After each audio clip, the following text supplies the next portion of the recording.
নমস্কাৰ বন্ধুসকল আজি আমি ফুড লিফটত খুবেই এটা টেষ্টি আলুৰ সবজি ৰেচিপি বনাম আহক আমি চাই লওঁ আমি কেনেকৈ বনালো ইয়াৰ বাবে আমি এখন কেৰাহী গৰম হ'বলৈ দিলো আৰু ইয়াতে প্ৰথমতে ব্যৱহাৰ কৰিলো 1.5 চামুচ সৰিয়হ এয়া বগা সৰিয়হ হয় আমি সৰিয়হ দিয়াৰ পাছত ইয়াতে দিব লাগিব গোটা জিৰা আমি ইয়াতে আধা চামুচ গোটা জিৰা দি দিছো এয়া দেখিবলৈ পাইছে আপোনালোকে আমি ভালকে সৰিয়হ আৰু গোটা জিৰা ভাজি ল'ব লাগিব মই ইয়াতে তেল ব্যৱহাৰ কাৰণে আপোনালোকে দেখিছে এইবাৰ আমাৰ জিৰা আৰু সৰিয়হ ভজা হৈ গৈছে আমি মিক্সিত গুৰি কৰি ল'ব লাগিব এইবাৰ একেখন কেৰাহীত আমি তেল ব্যৱহাৰ কৰিলো আৰু তেল ব্যৱহাৰ কৰি আমি তেল গৰম হ'বলৈ দিলো মনত ৰাখিব যে কেৰাহীৰ চাৰিওফালে তেল লাগি যায়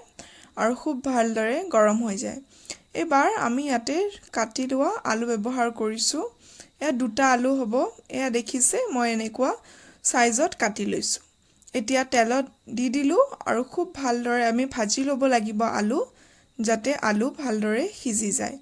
বন্ধুসকল আপোনালোকে যদি মোৰ চেনেলটো প্ৰথমবাৰৰ বাবে চাই আছে মোৰ চেনেলটো প্লিজ সাবস্ক্ৰাইব কৰি দিব আৰু ওচৰতে থকা বেল আইকনটো প্ৰেছ কৰি দিব এতিয়া আমি আলুখিনি ঢাকি দিলো আৰু ভালদৰে সিজিবলৈ দিম এয়া দেখিছে মই আলু ক্ৰিস্পি হোৱালৈ ভালদৰে ভাজি লৈছো আৰু আমাৰ আলু ভাজা হৈ গৈছে এবাৰ আমি তেলৰ পৰা উলাই লৈ পেলাই আমি এটা বাচনত থৈ দিলো একেখিনি তেলতে আমি এবাৰ ব্যৱহাৰ কৰিছো কাটি লোৱা আদা এয়া 1 চামুচ আদা হয়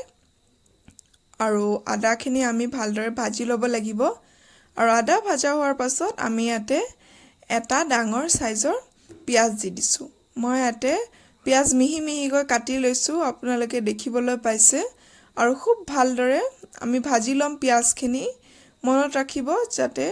পিয়াজখিনি ব্ৰাউন কালাৰ হৈ নাযায় আপোনালোকৰ ভালকে সিজি যায় এইবাৰ আমি ইয়াতে ব্যৱহাৰ কৰিব লাগিব কিছুমান মছলা আৰু প্ৰথমতে আমি ইয়াতে ব্যৱহাৰ কৰিছো হালধি দিয়াৰ পাছত আমি ইয়াতে ব্যৱহাৰ কৰিম নিমখ এয়া সোৱাদ অনুসৰি নিমখ দিলো আৰু নিমখ দিয়াৰ পাছত আমি ইয়াতে ব্যৱহাৰ কৰিব লাগিব জালুকৰ গুৰি এয়া মই জালুকৰ গুৰি দি দিছো আপোনালোকে জালুকৰ গুৰি নিদিলেও কোনো কথা নাই আৰু এইবাৰ ইয়াতে আমি ব্যৱহাৰ কৰিব লাগিব ৰেড চিলি পাউডাৰ এয়া হৈছে ৰেড চিলি পাউডাৰ আপোনালোকে জুখবোৰ নিজে যোনটো এমাউন্টত বনাই সবজি হেতু হিচাপত ব্যৱহাৰ কৰি দিব আপোনালোকে মই প্ৰত্যেকটা মছলা আধা চামুচ ইয়াতে ব্যৱহাৰ কৰি দিছো আৰু এইবাৰ ভাজি লোৱা আমি আলুখিনি ইয়াতে ঢালি দিলো এয়া দেখিবলৈ পাইছে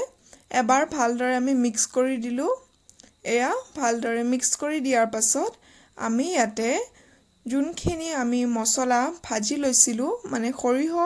আৰু জিৰাৰ যোনটো মিক্স আছিল সেই মিক্সখিনি আমি ইয়াতে ঢালি দিলো মনত ৰাখিব যে এয়া শুকান মিক্স হয় মই কোনো পানী ব্যৱহাৰ কৰা নাই পিচি লওঁতে আমি শুকানকৈ পিচি লৈছো এইবাৰ ভালদৰে আমি লৰাই দিলো আৰু লৰাই দিয়াৰ পাছত ইয়াতে আমি পানী ব্যৱহাৰ কৰিব লাগিব বন্ধুসকল আপোনালোকে এনেকুৱা ৰেচিপি আগতে খাই পাইছে নে আলুৰ মই নেজানো যদি খাই পাইছে মোক কমেন্টত জনাব ইয়াতে মই পানী ব্যৱহাৰ কৰি দিলো আৰু পানী ব্যৱহাৰ কৰি পেলাই আমি ঢাকনি মাৰি পেলাই ভালদৰে সিজিবলৈ দিম এয়া আপোনালোকে দেখিব অকমান টাইমৰ পাছত আলু খুব ভালদৰে সিজি যাব এয়া দেখিবলৈ পাইছে আলু খুব ধুনিয়াকৈ সিজি গৈছে আৰু গ্ৰেভি হৈ গৈছে খুব ধুনিয়া এবাৰ আমি ইয়াতে ব্যৱহাৰ কৰিবলৈ লাগিব